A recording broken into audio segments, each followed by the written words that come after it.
We're looking at health and safety. They want to know that like this is actually going to get to closing. You could get in trouble. Moral of the story is you call Ken and he will get you a house. Ken is going to help us out with how to really win at the Orlando housing market right now. It is pretty tough. We had a few challenges going in. So we have been stalking a whole lot of Facebook forum groups, and there's some interesting ideas out there. So I want to get your perspective on what actually works and what doesn't. Yeah, let's do it.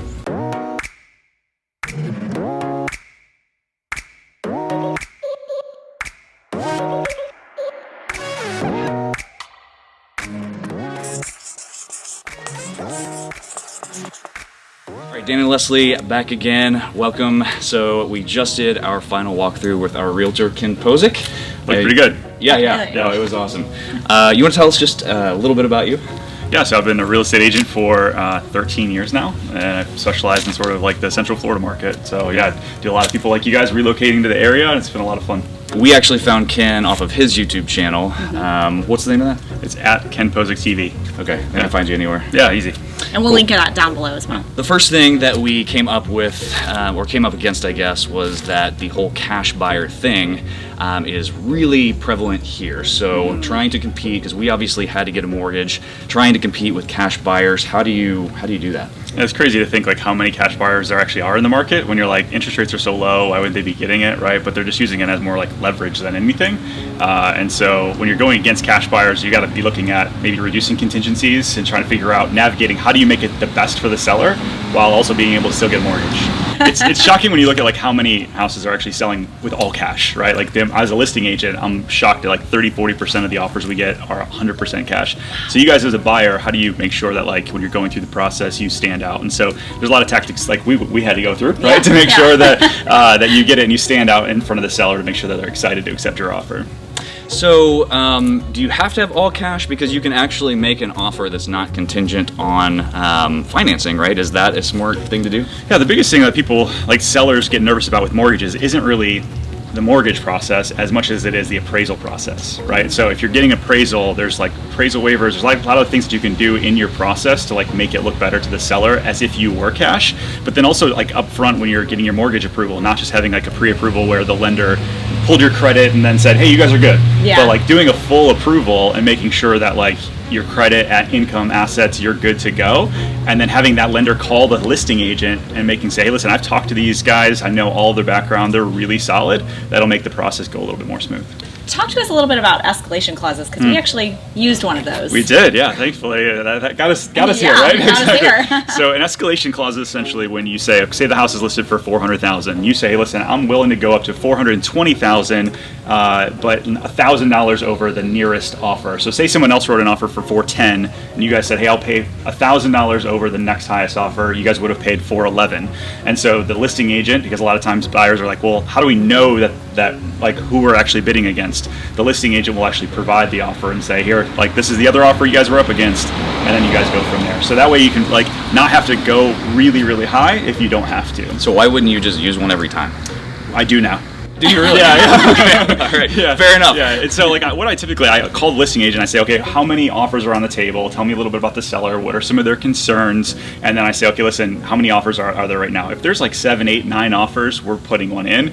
Even at this case, maybe even 3 or 4 offers. But it's very rare that I'm not in multiple offer situations on almost every house right now. Wow. Actually, you did a video that we watched about love letters to sellers, and seems like it might be going against the Fair Housing Act right now. Yeah. But there's still a lot of love for them on the forums. What do you suggest on the love letters? So like the whole love letters, to like briefly explain what it is, essentially you write a letter to the seller and say, hey, listen, like we're a family, you're a family, like you should pick our offer because we're like you, right? And so if you look at it, like when you're putting an offer together, you're not supposed to talk really anything about color, sex, religion, sexual orientation, any of that kind of stuff, because if the seller makes a decision based off of those things, you're going against fair housing and you could get in trouble. So what we've decided, we've sort of shifted on like, if you can only talk about the house, like we've always wanted a pool home and you've maintained your pool immaculately. Gotcha. Or like we've always wanted a house with a 4-bedroom with an office that faces Disney and this house fits exactly who we are. Gotcha. So if you give like a way to tug at their heartstrings, that's really what we're trying to do. Gotcha. So just make sure that your realtor is kind of reviewing that letter. I mean, they're gonna have to deliver it anyway, exactly. Right? So, okay. All right, so what is the best way to navigate a bidding war? I think so. the first call I make is asking the listing agent what's important to the seller, because a lot of times in this market, sellers are nervous to even list because they don't know where to go. And so it's like, maybe it's, hey, they've already found a house and they need to close quick, or it's like, hey, they need 3 or 4 months to potentially close, which can get a little dicey, but maybe they need more time to go find a house before we close. And so some people think that the fastest close is the best, but sometimes it's actually the longest. So having those dialogues up front to figure out, other than price, what's really important to the seller, and for me, I can kind of navigate that and help you guys write the best offer. Is it possible to find a house before it lists? Yeah, so that's something I'm doing a lot right now. So I would say probably 10% of the deals we do is what we call like off market. So say you guys wanted to own a pool home in this specific area, I could go through tax records and figure out intelligently who's probably most likely to sell next. And so what I look at is who has equity, who's owned it for maybe more than 5 years, and I'm going to send letters. We're going to call, and sometimes, well, pre-pandemic we would door knock, but we're kind of even getting back to that now. Wow. And just kind of saying, hey, listen, I've got a buyer that they're pre-approved, ready to go. We can close whenever you guys want. We can maybe save some money on the commission and make the process really easy for you. Have you ever thought about selling? And we're seeing that happen more and more right now. On inspections, like, should you ever waive doing an inspection, or and then like what should you actually have them fix if what comes back? Yeah, so I have a lot of listing agents asking our buyers to waive inspection right now, which is a very dicey thing. You just never know if there's going to be mold or some massive stucco issue, and they can get really, really expensive. I would say like on maybe townhomes where all of the exterior is taken care of by the homeowners association, or a condo, maybe you would consider it. But for the most part, if you have to get in that situation, personally, I'm waiting to the next house. Yeah, we would never, in fact, we didn't build a new construction house because we were not allowed to have our own third-party inspection come out. So I don't think we would ever be comfortable waiving an inspection. But is there a way to, like, say, we are definitely going to do an inspection, but we won't ask for anything less than X dollars? Or yeah, you can pre-negotiate costs and say, hey, listen, I won't ask you for more than $2,500, worst case scenario. And if our offer is already better than that in your mind, right, like you know that we're a great offer to begin with. When you're looking at inspections, we're looking at health and safety. So items like mold, electrical, major items that might cost a lot down the road. That's really what we're looking for. The cosmetic issues, it's as is. One thing that comes up in the forums a lot, luckily we didn't have to deal with, is making an offer contingent upon the sale of the buyer's house. Is it possible to win anything with that contingency right now? It's really not. So, yeah, there you go. Don't do it. Yeah, so, I mean, if you're going to do it, wait till you're already through like inspection and appraisal, because those are like the two biggest hurdles. And so if you come to me as a listing agent and you're like, hey, listen, we want to write an offer, it's going to probably be the strongest one, but we have to wait till this one closes. Again, it depends on time frame, but then also if you've already cleared all of those conditions, you're a little bit more likely to get the deal done. What tips do you have on positioning yourself as the strongest buyer? I think, again, being pre-approved up front is a huge one. Having your proof of funds, if you're going all cash, is being number one. And then really just understanding exactly what you want and being able to relay that to the listing agent and the seller is going to be really huge. They want to know that like this is actually going to get to closing, because although this is a crazy market and like housing values are going up and things are crazy, the seller still feels like they want to have all the unknowns out of the way. And I think that as long as you can kind of like clearly explain that, then you're good to go. Awesome. All right, so last question, and then we will let you get back to your day. I know you're super busy. If it's so hard to win in this type of market, why wouldn't you just build new construction? So new construction used to be where I tell a lot of my buyers who are in your situation, like it would be, hey, let's go new construction. It's super easy. You can pick your closing date essentially, or at least you know a lot more in advance when your closing date is.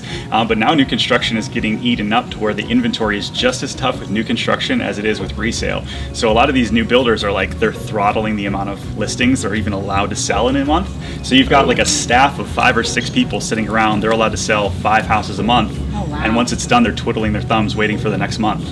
And so a lot of that is because like developmental costs, they sold out too fast, and so they're waiting for the next phase to open up.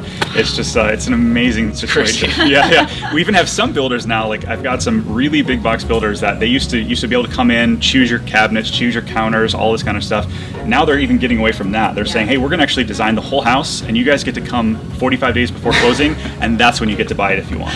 So that's when you get to pay us your money and have good fees. Exactly right. Yeah. So they're basically trying to streamline everything as possible and take out as many of the unknowns as possible to keep this market going. All right, so that's all the questions that we had. I don't think this would be a proper Ken Pozek interview if we didn't get the exit. That's right. I think you got to do your thing, man. So if you guys are looking to buy or sell a house anywhere in Central Florida, I'd love to be your real estate resource of choice. So make sure you reach out. I'm on Instagram and on YouTube. And we'll see you guys on the next video. Absolutely. So you're kind of tugging. We'll give an edit point. I feel very short next to both of you, just by the way. She's a good arm wrist a lot of times. I'm like, oh God. Right, you're good. It's like,